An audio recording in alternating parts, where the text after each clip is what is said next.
Heart beat scan ఒక్క second లోనే world class 640 slide CT scan ఇప్పుడు మీ విస్టా ఇమేజింగ్ బంజారా హిల్స్ లో. చిరంజీవి గారితో 2 సినిమాలు తీశారు. చేశారండి. అందులో ఆడిని కూడా సినిమాలు అవి. ఆడలేదండి. రెండు ఆడలేదు. బట్ చాలా ఫ్యామిలీ ఫ్రెండ్స్ అండి. అప్పుడు చాలా మందికి తెలియని విషయం ఏంటంటే మేమందరం వీఆర్ వెరీ క్లోజ్ యాక్చువల్లీ. అది మేము చెప్పుకోం, బయటకు చెప్పుకోం. చాలా ఎర్లీ స్టేజ్లో కదా sir Chiranjeevi early stages, just starting stage. So అట్లా మా నాన్నగారు పేరు పోగొట్టుకోలేదు, ఉన్నాయన్నీ అమ్మేసి ఇచ్చేశారు. అంటే మనం అప్పు ఉండకూడదు, లేకపోతే ప్రాబ్లం ఎవరైనా నా వల్ల ఇబ్బంది పడిన వాళ్ళకి వెనక్కి ఇచ్చేయాలి అనేది ఇచ్చారు. అక్కడ మేము కూడా అసలు ఎందుకు అలా చేయాలి, ఏదో వాళ్ళకి ఎగ్గొట్టేద్దాం, ఇవన్నీ మాకు ఉండవు కదా ఆస్తులు, ఆ మాట మేము ఎవరు మాట్లాడలేదు సార్. నాతో పాటు నా వైఫ్ అప్పుడే క్లోజ్, తను కూడా ఒక్క మాట మాట్లాడలేదు. అయినా కూడా ఆయన పరువు బాగుండాలనే ఉద్దేశంతో అన్నీ. So we are in a bad position. అప్పుడు ఆ టైంలో నేను అదేదైతే లెగసీ ఉందో ఆ లెగసీని అందుకున్నాను ఇమీడియట్గా. సో అక్కడి నుంచి మెల్లమెల్లగా నా కెరీర్ స్టార్ట్ అయింది. అంటే ఎందుకు అడిగాను సార్ ఈ ప్రశ్న, నాకు తెలిసిన, నేను చేసుకున్న రీసెర్చ్ నాకు తెలిసింది ఏంటంటే కొన్ని వందల ఎకరాలు జమీందార్ అంటే ఒక రాజు కుటుంబం లాంటి ఫ్యామిలీ ఎందుకు మద్రాసు వెళ్ళాల్సి వచ్చింది అయితే నాకు తెలియదు. బట్ అక్కడికి వెళ్ళినాకైతే కొంత ఆర్థిక సమస్యలు ఎదురైనవి అని చెప్పి తెలిసిందనమాట.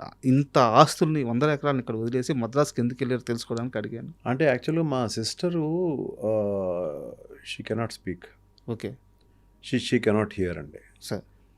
సో మా ఫ్యామిలీ అంతా కూడా తనకి ఏదన్నా చేయాలి, బికాజ్ అది చాలా ఇబ్బందికరమైన స్టేజ్ అండి. She cannot hear, she cannot speak అనేది.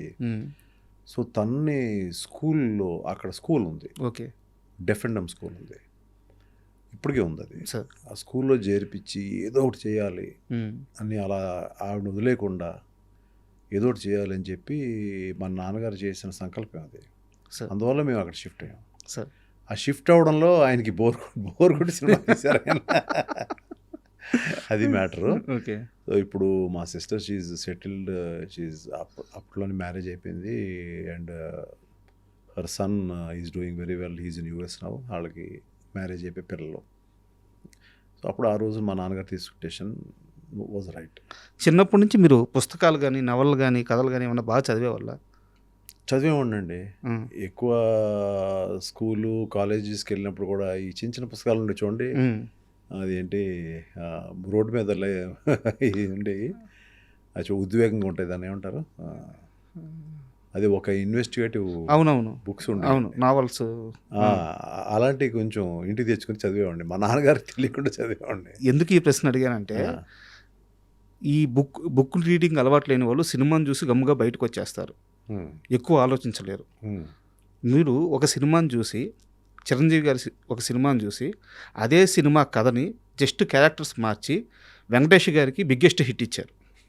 అది మీకు అంటే ఎలా ఆ క్యారెక్టర్లను మారిస్తే ఇంకో కథ వచ్చేస్తుంది. ఈ చెప్పండి, పర్వాలేదు. చట్టానికి కళ్ళు అనుకుంటారు, నాకు చాలా ఇష్టమైన సినిమా. అదే సినిమాని మీరు శత్రువుగా మార్చారు. అది డైరెక్టరు ఇప్పుడు ఇవాళ సీఎం అయిన విజయ్ గారి ఫాదరు. అవును. సో నేను చాలా యంగ్, అది చూసినప్పుడు చాలా ఇన్స్పైర్ అయిపోయాను. అంటే ఒక సిస్టరు అంటే అక్క, తమ్ముడు ఎంత ప్రేమగా ఉంటారో, తమ్ముడు కొంచెం రిఫ్రాఫ్ తిరుగుతూ ఉంటాడు. ఇప్పుడున్న ఈ యంగర్ జనరేషన్కి ఆ సినిమా కథ తెలీదు. సార్ ఆ రిఫ్రాఫ్గా తిరిగే దగ్గర వీడిని ఏదో అంటూ ఉంటుంది, తిడుతూ ఉంటుంది. బట్ అతి ప్రేమ, చక్కగా తీసుకొచ్చి రాత్రిపూట ఏదైనా ఉన్నా కూడా భోజనం పెడతా ఉంటుంది. సార్ రారా అలిగే వింటూ ఉంటుంది. చాలా సెంటిమెంటల్ బ్యూటిఫుల్ ఫిల్మ్ అది. కానీ ఒక సొసైటీలో తప్పు జరిగినప్పుడు తను చట్టాన్ని తన చేతిలో తీసుకుంటాడు హీరో. తీసుకున్నప్పుడు చట్టానికి లోబడి ఉన్న ఒక పోలీస్ ఆఫీసర్ అయిన అక్క ఇతనికి ఎదురు వెళ్తుంది. అది that is a beautiful confrontation. అంత ప్రేమగా ఉన్న ఒకళ్ళు కాన్ఫ్రంటేషన్. ఈ ఐడియా అనుకుంటా ఉన్నానండి. కొన్ని ఇయర్స్ చేసిన తర్వాత ఎక్కడో నేను కోడి రామకృష్ణ గారు కలిసి ఒక సినిమా చేద్దాం అనే మూడ్లోకి వచ్చిన తర్వాత నేను ఆయన నా తీరు, నన్ను, నాతో పాటు సిట్టింగ్స్ వేరే కథ అనుకున్నాం మేము. అవన్నీ చూసిన తర్వాత నువ్వు చాలా ఇంటెలిజెంట్ బాబు, నువ్వు ఏదైనా కథలు దాన్ని నేను ఎలా సరి చేయాలో చేస్తాను. ఆయన చాలా బిజీ, ఆల్మోస్ట్ 8 సినిమాలు ఒకేసారి, 6 సినిమాలు జరుగుతూ ఉండే ఒకేసారి. ఆ ఇదిలో ఆయన్ని నేను అనుకున్నాను, నన్ను పక్కన పెట్టడానికి ఏమన్నా ఇలా నాకు చెప్పేశారంటే అనుకున్నాను, కానీ అదే హెల్ప్ అయింది.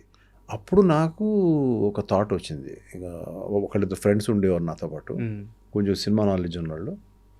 వాళ్ళతో పాటు కూర్చున్నప్పుడు నేను ఓకే, అది టక్కన గుర్తొచ్చింది.